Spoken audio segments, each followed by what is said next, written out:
This is the Ideas Podcast, the show where instructional designers talk about ideas and enjoy a nice cup of tea. Warning, other beverages may be consumed. In this episode, I talk to Phill Lord David, Senior Instructional Designer for Relearning, about the ever-increasing role of user interface and user experience design in the digital learning world. Hi there, and welcome to the first ever episode of the Ideas Podcast. My name's Tom, and with me today is someone I've worked with quite a lot in my career, Mr. Phill Lord David, currently the Senior Instructional Designer at Relearning. Phill, thanks so much for coming on the show, and as will become the norm, please, over to you for an introduction.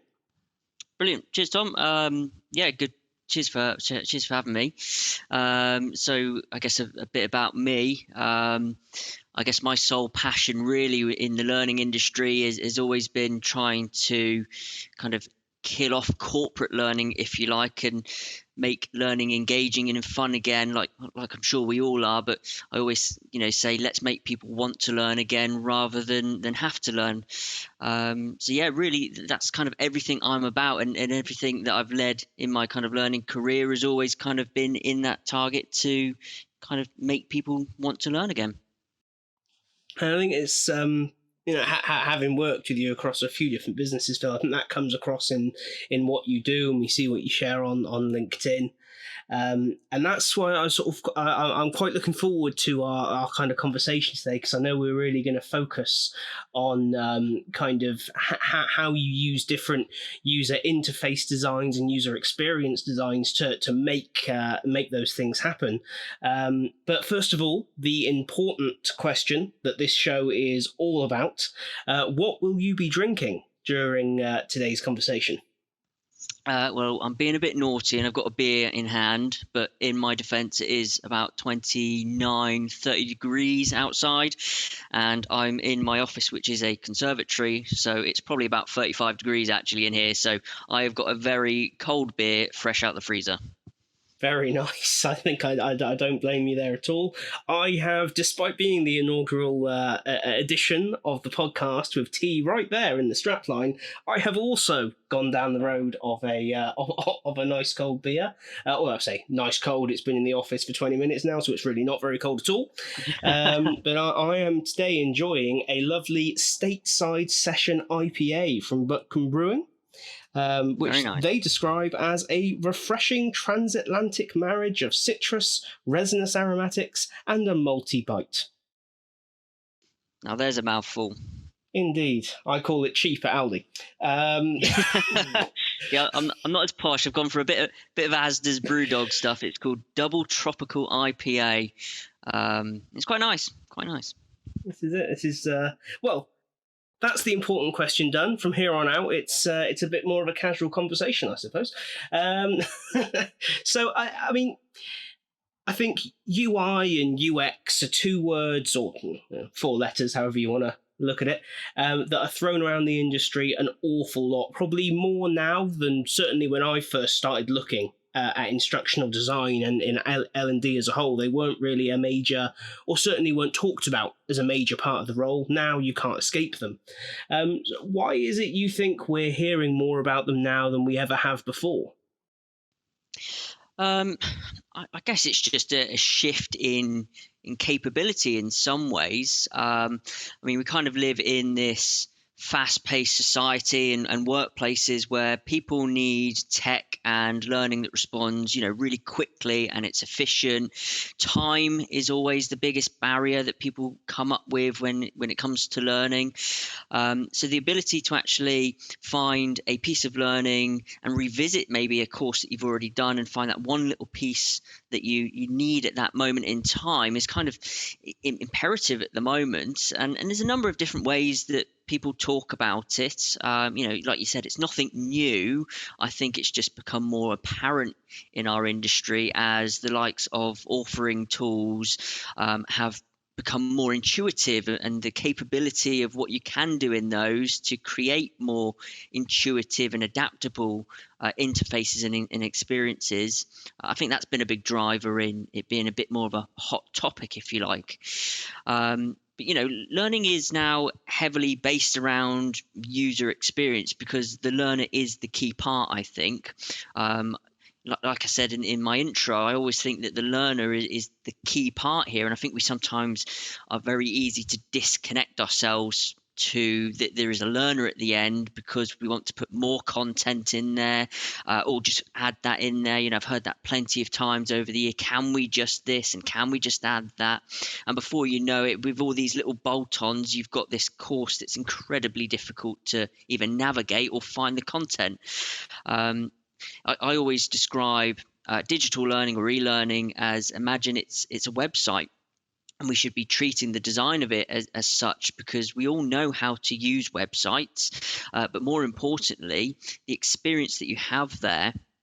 If you can't find as a general customer what you're trying to find on a website, whether it's John Lewis or Amazon, whatever it might be, if you can't find what you're looking for within 15 to 30 seconds, research tells us that you either give up and go elsewhere.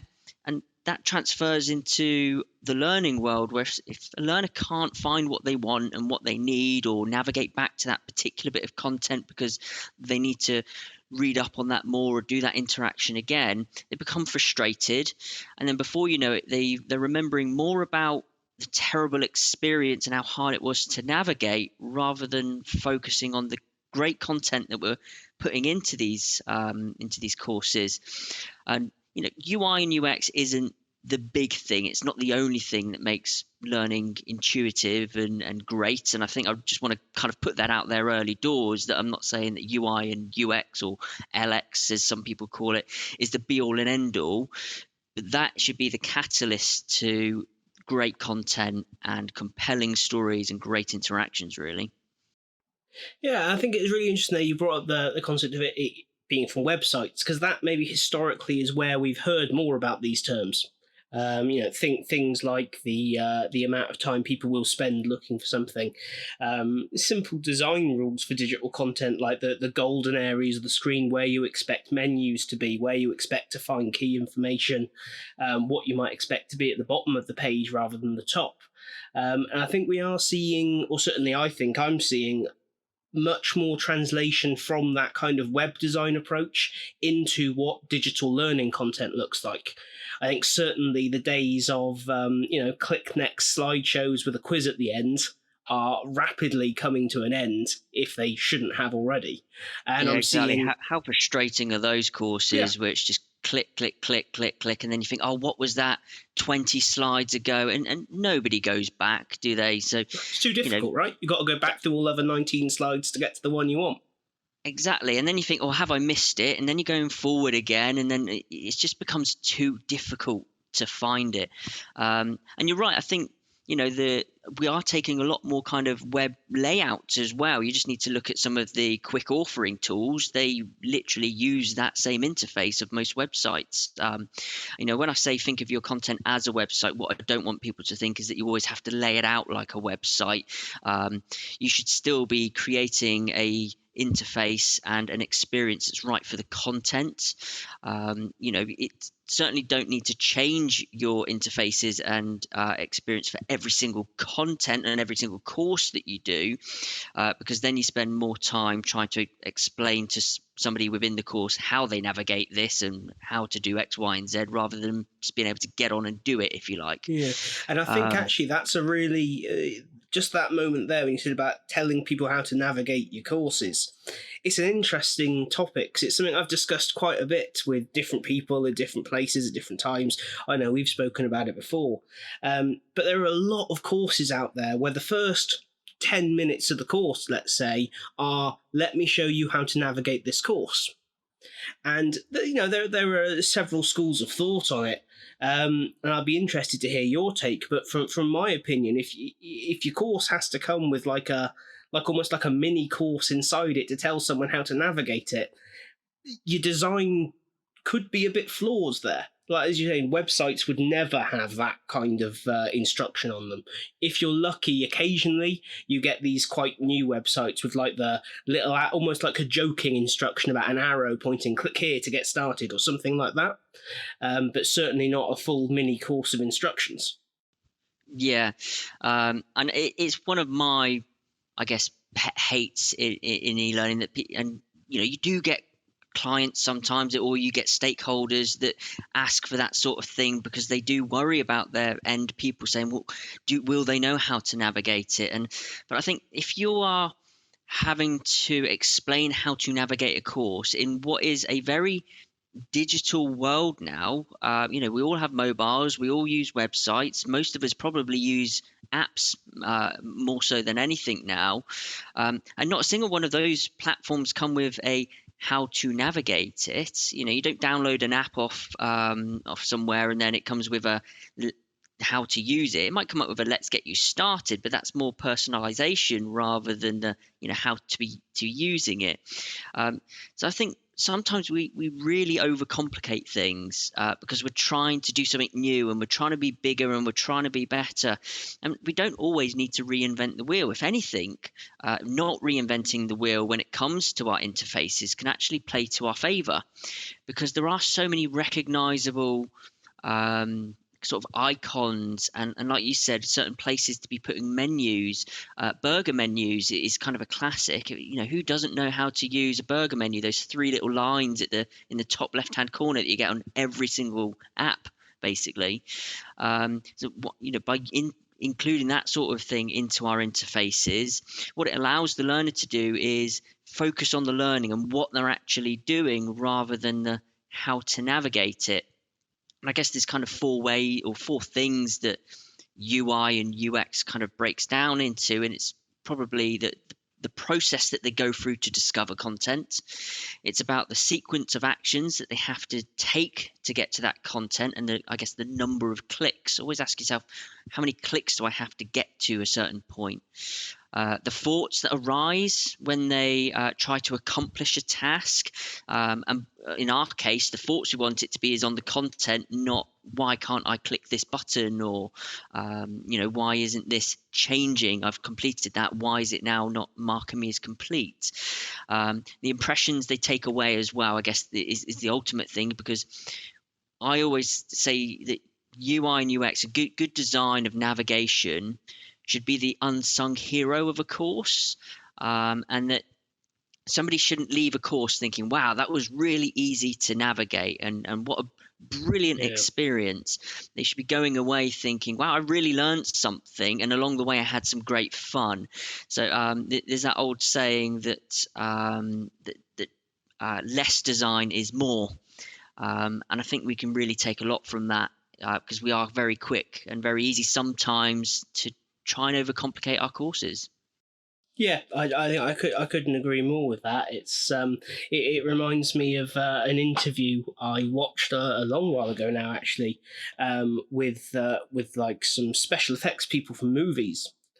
Tenuous link there to L&D, I know, but they said basically they've done their job right when no one notices them. When if someone leaves a movie going, wow, the special effects were really good, well, then the special effects weren't really good because they shouldn't stand out. Exactly. They should just help deliver that story and bring you into the moment and increase that that experience and draw you in. If it's tangible to say, oh, that's a nice bit of navigational design there, exactly, it pulls people away from what you actually want them to remember, which is, don't do this, you might get hurt in some cases, or don't get us sued, or this is how to make more money. Those are the messages you want to hear, and yet quite often, you will hear after a piece of e-learning, you'll hear, it looked amazing. And it's nice to hear, but if that's someone's first thing, when you ask what did you like about it, if the first thing is, wow, it looked great, it's nice to hear, but is it the most important thing? No, exactly right. And that's I'm sure you've maybe had people that will talk about visual design, because that's another big passion of mine is visual design, because it does weave into the world of the interfaces and the experience. But I'm a big believer in visual design, but it shouldn't be the hero of the course. It should be the kind of the aid and the catalyst to help somebody process something, just like stories. There's so many great things that we can be putting in courses, storytelling, great content. You can go a full big shebang with an experience and make an entire game out of your course. And I think that's almost where user experience or learning experience gets this kind of bad rap, really, in that everyone thinks that every single time, one of your favorite words, gamification. Mm. Um, Everyone thinks that you have to go big and bold every single time, and I think that's where UX or LX has kind of gone a bit extreme, because I do love a good game of a course or an app-based game. I really do, but there's a time and a place for it. Sometimes the experience you need, and I guess the leadership training is always a great example. You need a course that is essentially 5 minutes, and it's quick and easy to navigate. There's kind of no fluff around it, because sometimes team managers don't have that time. But then what you probably want on the side of that is the big or bigger shebang kind of stuff that has more of an interface and an experience to it, so that people do have that option. You kind of dual attack it. So there isn't a one shoe fits all experience or interface that I think magically makes learning work. Like I said, I think it should be part of your scoping phase when you've got that content. Now that I've got that content and you're thinking about what great interactions and what are your visuals, you should be thinking, how do I navigate this course? And because one of the first things we're always taught as instructional designers, or anyone who starts curating content, is these small bite-sized chunks of learning, or modularize your training and cut it into sections, and that makes it really easy to navigate, which to a degree is true. But if I navigate, let's say I've got 5 sections in my course and my menu, and I navigate to that, and I've still got 20 clicks to go in that particular section, you might think you've thought about the experience and the interface, but you really haven't. You've thought about it too much on a high level rather than the nitty-gritty level.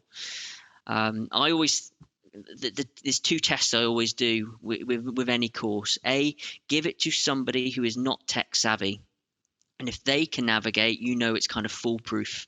We've got a massive variety of users at the end of our learning courses.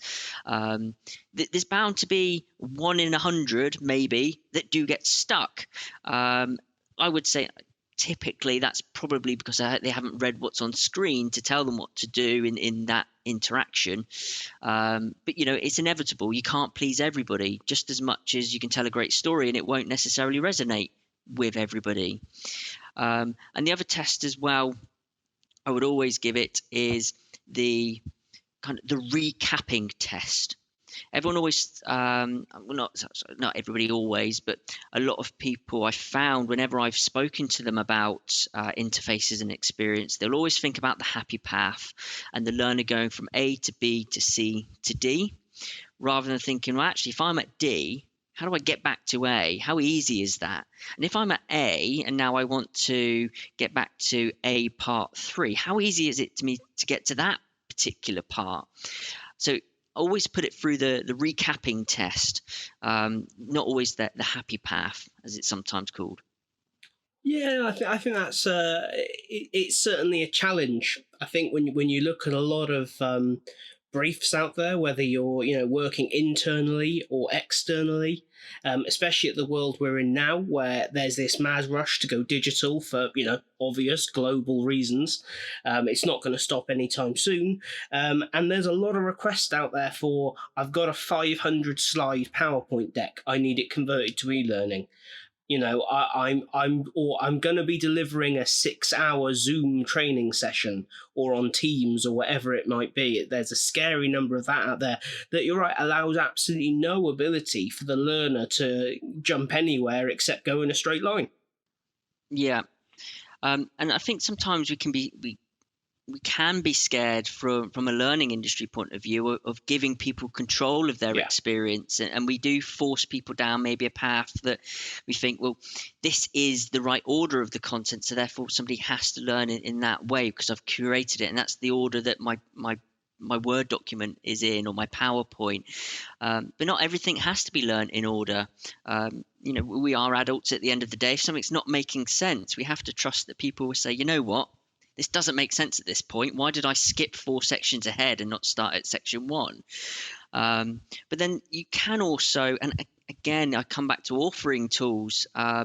They allow a much more intuitive and adaptable experience in what we can offer people. If you go back to kind of the really old Captivate days, we're talking maybe 2, 3, and 4, it was very linear. And that's what the authoring tool offered us. So it's not to say that people have done it that way because they wanted to. It's just what was available to them. But now that the likes of Storyline and Captivate as well are almost limitless authoring tools where you can pretty much do anything if you can figure it out. I think we just need to kind of, again, go back to our content and say what does need to be in order, what doesn't need to be order, and create an adaptable experience. I'm a big fan of, in e-learning, not having just because I've clicked something, I'm now marked as complete on it, because learners aren't stupid.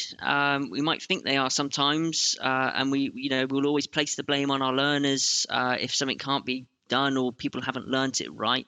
But they will learn the little tricks of the trade, and they'll learn if they can just click through all the way. They will learn that, and they'll learn that I can actually get to the end and then complete an easy quiz and not have to read any of your content. And this is where the likes of a more intuitive experience, a UX, of once you've done certain things, it's at that point you're marked off as complete, and that will then unlock other sections. And that's nothing new to what people are doing. People have done that for ages. It's just thinking about it more fluidly and less linear.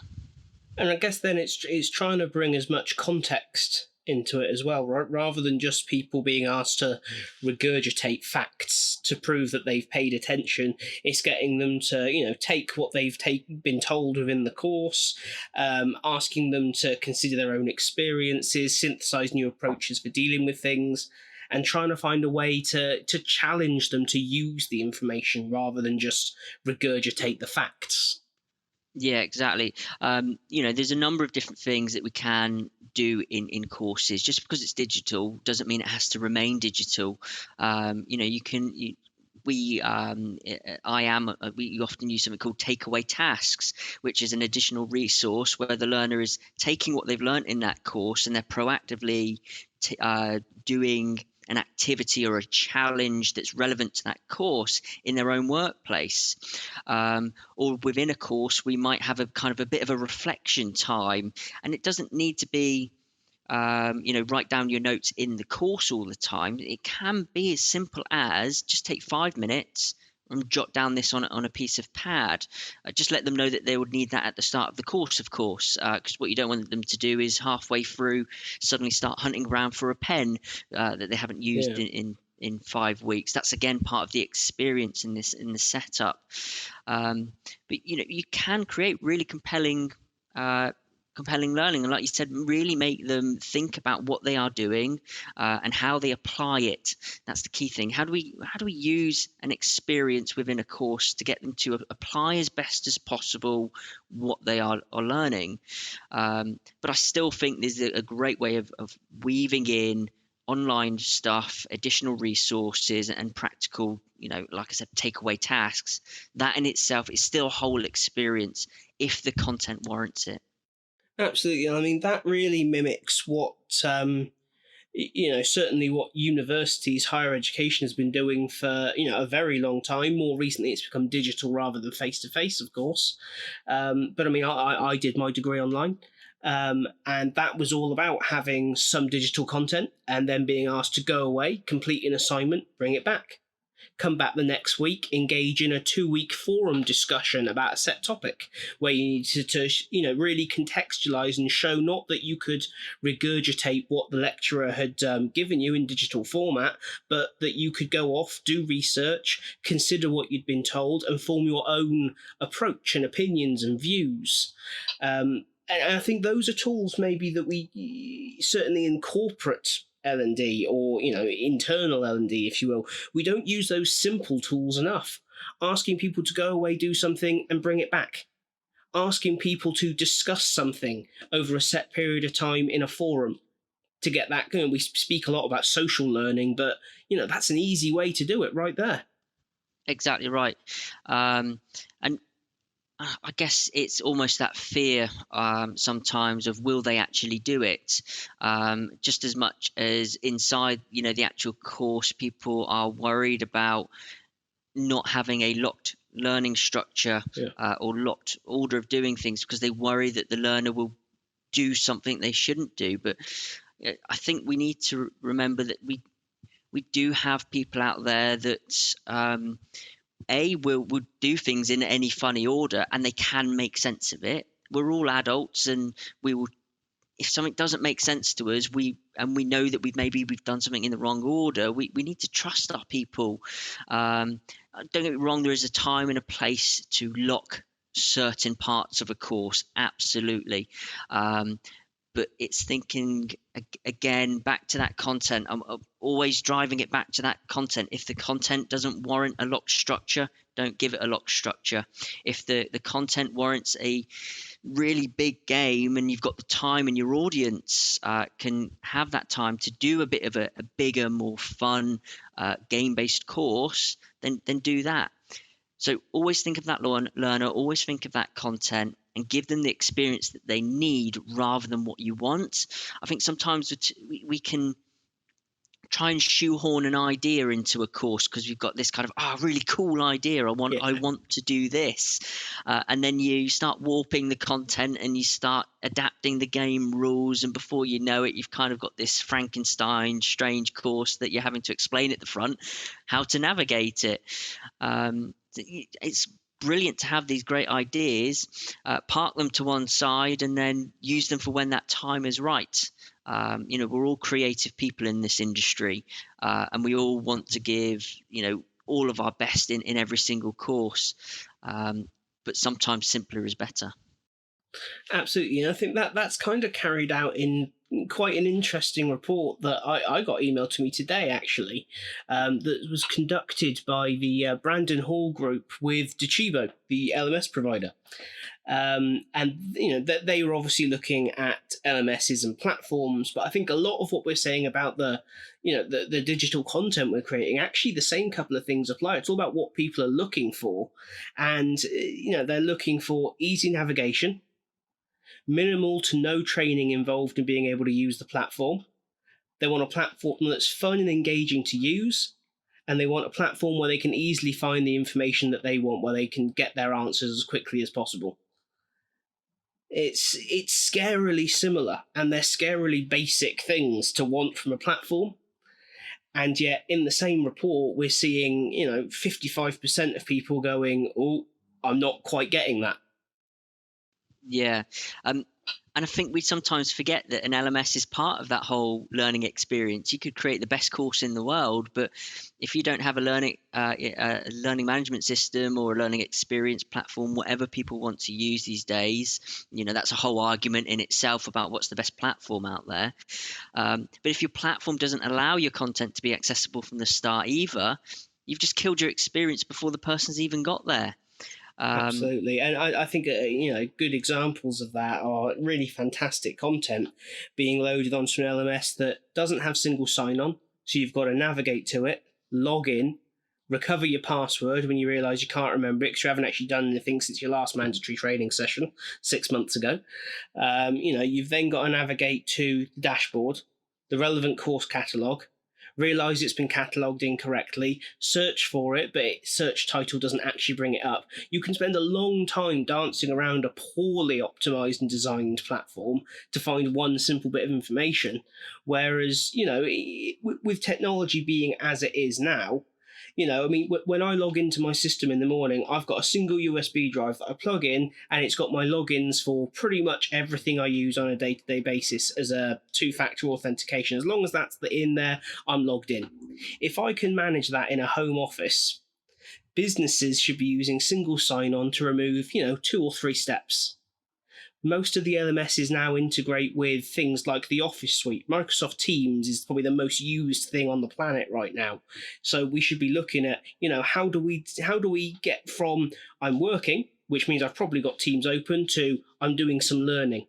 We all talk about in the moment or in the flow learning. Well, there's a platform that's already open in the background. So how do we link into these things? I think the technology's there. So failing to harness it is, we often don't consider that as instructional designers our job. But actually, as you're saying, we can design incredible content, roll it out, but if it's delivered on a platform that's a real pain to get to, people just won't do it. Exactly. And that, it's always a challenge because companies will always have a budget there. And you've got, it depends on the scale, and you've got sometimes a number of people that you'll have to convince as to why you might need to bring this platform in, or why you need to make it more visually appealing and easier to navigate, not just dump it all onto one page and that sort of stuff. But you're right that the technology is out there. As an industry, we're always trying to push forward and say, what's next and stuff like that. And sometimes we just need to sit back sometimes and say, actually, there is a lot of tech out there that we can do. Why are we looking forward when we're not utilizing what's to the side of us? And of course, we need those innovative people out there and pushing the industry and doing new research and stuff like that. But for the majority of us, that's not really what kind of we're being paid for. We're being paid for creating really compelling learning experiences that make a real change, and that's the key ultimately of what we need to consider, is that if we don't see change in what we're creating, then people don't do our courses, and therefore we don't get renewed business. And sometimes the simple approach is the right way to go. We've recently designed a very website-esque menu for some of our new courses at IAM, and one thing that we're looking at is, we've basically got a button that says it's like to click to the menu, classic burger menu type thing, and you click on that, and then you'll be presented with all the sections of that course. And it was only once we'd done maybe about 2 or 3 of these that we thought, why do I have to click on that to then click on the introduction or what the first section is? And we suddenly had this light bulb moment to say, why don't we just have a button at the start that says begin? If somebody just wants to get straight into it rather than exploring the download options or jumping straight to the quiz, why don't we give them that option? And it was so glaring in the face once we kind of said it. And it's such a simple solution to add in. Another example, kind of where sometimes it's simple as glaring you in the face, is we basically had we're at kind of the script stage, we call it, where we're defining our content, and we had we're an animation based learning company. That's our kind of our key selling point. We had a video that would then take you to a second menu that wasn't the main menu. At the end of that, you would click on some sub videos, some additional learning, and then you'd be presented with this kind of interaction or end of section knowledge test. And it was only once we kind of created it, we kind of thought, this doesn't feel right. What's not right about this? And we gave it the recap test. It said, right, well, if I just want to get to this little video in this section, how many clicks do I have to get there? And it ended up taking us about, I think it was only about 3 clicks, but I had to scrub through an entire video as well to get there. I had to click on the menu, scrub a video, be presented with the sub menu, and then I could access what I wanted to. So the solution that we just found to that, again, keeping it simple, was why didn't we just have that initial introduction video and the knowledge test put onto that same bit of menu? And it sounds so simple when you you say it, and Yeah. some people might be listening going, well, duh, why didn't you just do that in the first place? But when you're in that moment and you've got so many cogs in the wheel and so many different departments creating your content, or it might even just be yourself, you get so involved in your content that you don't always take a step back. You kind of have in your head what you want to do, and then you give it to somebody that's I've got no idea what I'm doing here. How do I navigate it? Because sometimes we get too involved with our content. So Yeah. take a step back is a great way, I think, of really enhancing and sometimes simplifying your course and your UI as well. Yeah, absolutely. And I think we kind of see that in the move now between, as you say, the really impressive stuff that we're seeing, which is, you know, fantastic. It displays an incredible level of you know, real technical skill. When you're on the inside looking at it, you think, wow, that, you know, I can see what that took to create. From a learner point of view, you still get that wow, but for obviously very different reasons.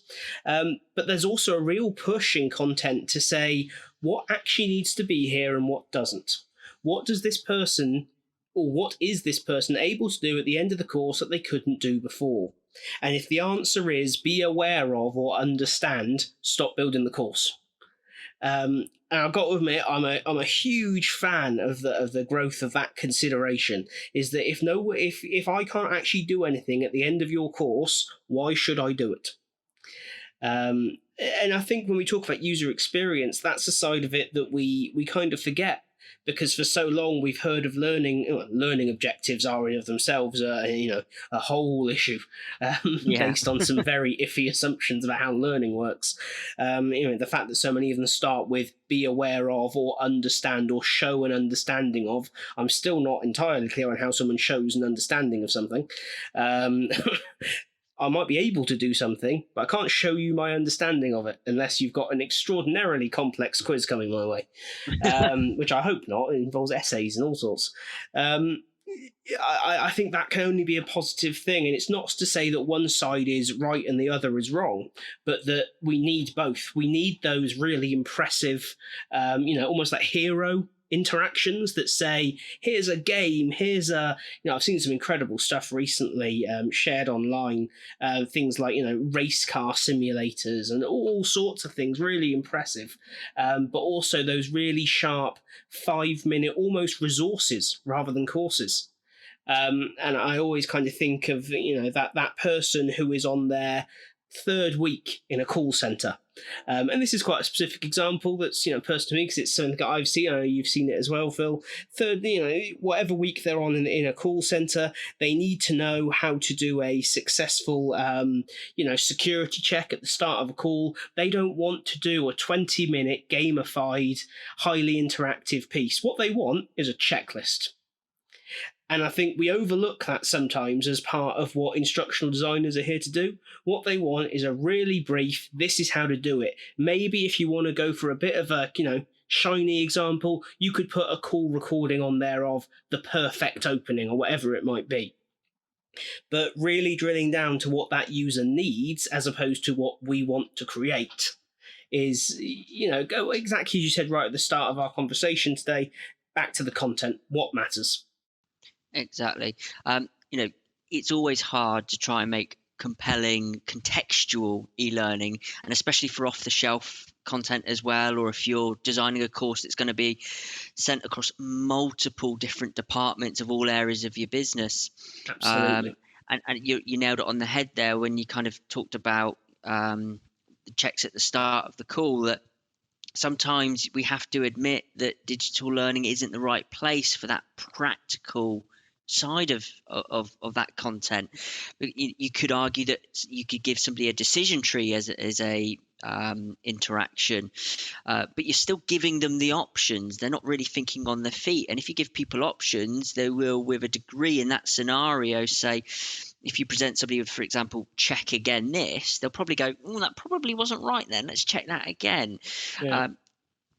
But if you switch that to maybe something, there's a brilliant example. I know we've spoken about it and been in awe of it many a times, of a scenario-based e-learning course where you have to help certain people. It was like a social kind of support mental health Oh, the course. yeah, the Elustat demo.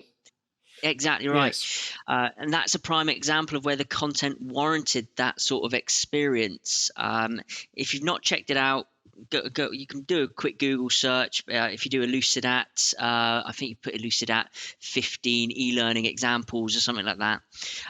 It's always one of my favorites whenever I'm trying to push a decision tree based interaction, because it is compelling.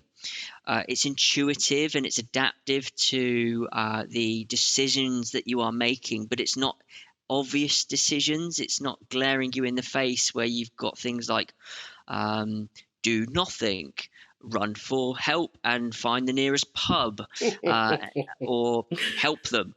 Oh, I Um, wish this was more of a joke than it was. But how yeah, many courses have you done recently where you've had to sit through and go, these questions, they're a little bit obvious. yeah. Well, it's we mentioned it at the start, where there's so many great things that you can do in e-learning: storytelling, Yeah, great content, full games and stuff. There's a time and a place, and humor is one of those things. If you're laughing, you're learning, but not all the time. Because if I'm faced with a part of a course where I'm physically having to learn what is the right action, but be in a safe place to make the wrong decision, because in real life, if you make the wrong decision, sometimes it can have big impact on people and yourself if you make the wrong decision. That's a great example of allowing people to fail, and where humor is not the right point to actually put it into part of the experience. But it's a brilliant course, brilliantly produced, and what a great example of giving somebody a really compelling and contextual experience. absolutely. Well, Phil, I think we've kind of covered quite a few topics in our, as always, rambling conversations. But I think there's so much you could talk about. When it comes to the role of UI and UX and everything else we've spoken about. So I guess really from your perspective, what would be your closing thoughts if you were an ID or whatever job role we're calling ourselves this month, sat at home listening, what would you be thinking about? Okay. I would say final thoughts would be make your user interface and your experience part of that initial scoping stage, and let your content define that experience. Don't try and shoehorn an idea in just because it's a great idea. Save it for the right course. It should be as much about the recapping or revisiting journey as much as the first experience. That's the biggest test, I'd say, of your experience and interfaces. If I go back and do something again, what's that experience like? UX should be under the radar. It shouldn't be the hero of your course. It should aid the learning process. Make it self-explanatory. If you need to tell somebody to click something or something at the start of your course, it's too complicated. So get a fresh pair of eyes to look at it. Give it the non-tech savvy test. And I guess I'll finish on kind of this thought, really, is that good user interfaces and good user experiences or learner experiences, they look simple, but behind the scenes they are intuitive and they're adaptable to the learner to allow for digital learning to still be a unique experience, not a tick box experience. And I think that's a really, really powerful final thought there. So, Phil, thank you so much for your time. I know you're very, very busy at the moment. I know you and the team at IAM are producing some really incredible content and quite some pace. I think it should be noted. There are, I see on LinkedIn new courses coming out almost every week.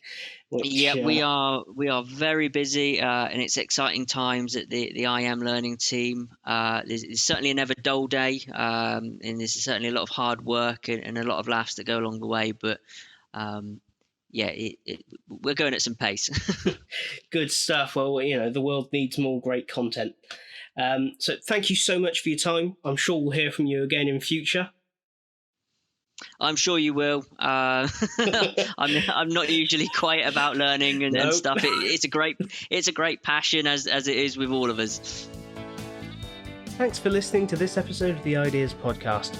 If you'd like to continue the conversation or just get in touch with me or Phill, our contact information is available in the episode description. Remember, this podcast is all about sharing ideas from across our industry, so if you'd like to get involved, drop me a message on LinkedIn or send an email to tom@evolvelearningdesign.com and we'll catch up over a nice cup of tea. Remember to hit the subscribe button before you leave so you never miss one of our weekly episodes.